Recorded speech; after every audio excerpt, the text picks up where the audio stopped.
Good morning, my dear students. In our live class, we were discussed about the digestion in human beings, the rest of the portions, and we have completed the digestion of human beings.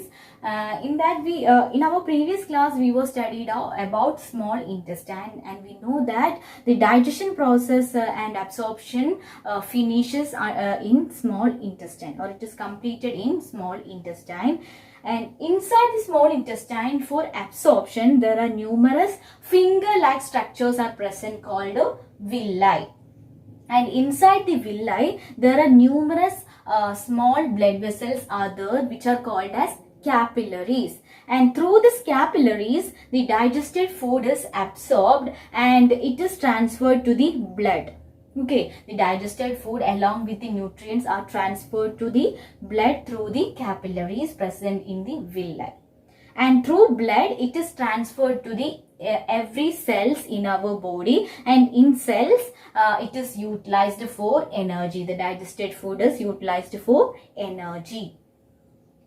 And the next step in the digestion process, the final stage in the digestion process is assimilation of food material. We know that the simple soluble food material, after digestion, the food materials turns to simple soluble form, and that is transported to different parts of the body where they are utilized for getting energy, for growth and repairing of body cells. That process is called as assimilation of food material.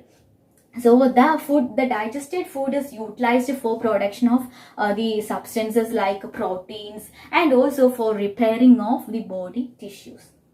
Okay, and we know that the final products of the digestion are glucose, amino acids, fatty acids and glycerol. So this glucose inside the cells, in the presence of oxygen, it is converted to carbon dioxide, water, and also energy is released through this process.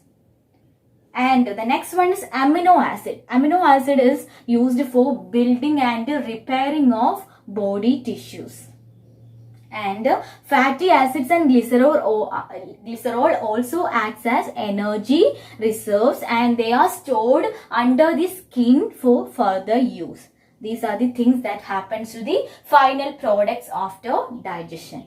So all these are included under the assimilation, where the utilization of food material occurs.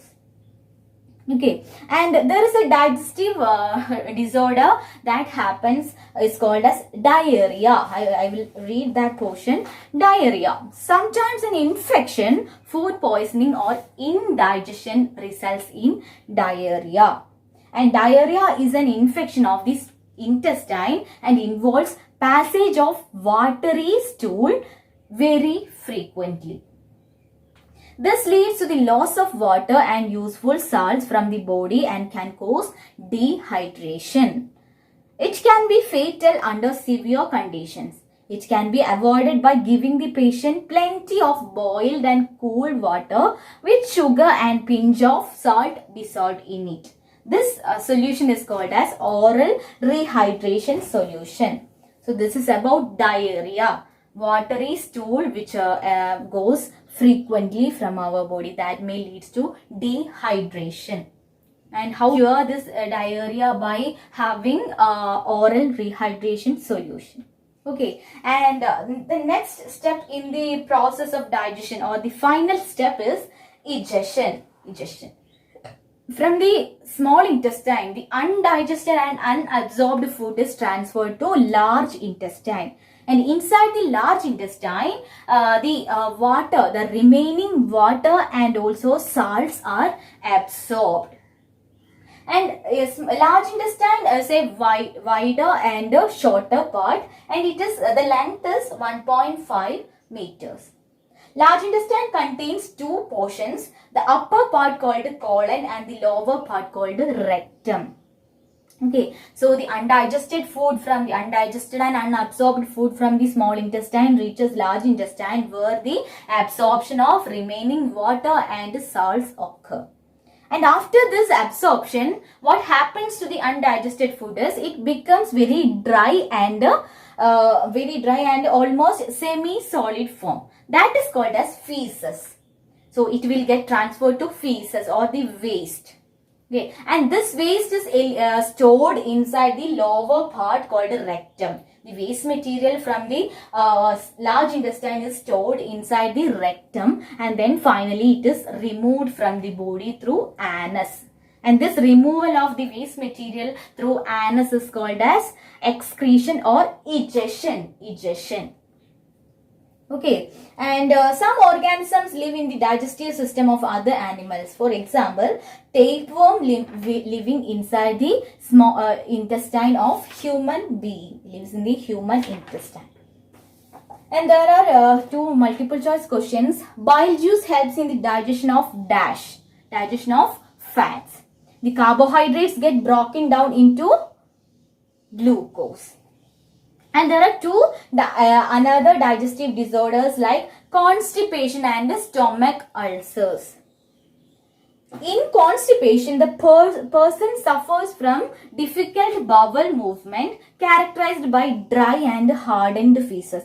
If the dry and hardened feces occurs, it is very difficult to eliminate from the body through egestion. And that difficulty is termed as constipation. We suffer from constipation when we do not take sufficient amount of liquid or water or roughages. Roughages means fiber-rich food material in our diet. Okay, and a person with stomach ulcers helps a painful wound on the wall of stomach. Eating food too quickly or not chewing the food properly results in the excessive production of hydrochloric acid in the stomach. And if this condition persists for a long period of time, the excessive hydrochloric acid destroys the inner lining of the stomach. We know that this wall of stomach is very delicate. So if the excessive production of hydrochloric acid occurs, it makes wound and it distracts the stomach wall. That is stomach ulcers. These are the another two digestive disorders. And these are the things that we have covered in today's live class. The rest of the portions like nutrition in amoeba we will take in our next class. Thank you.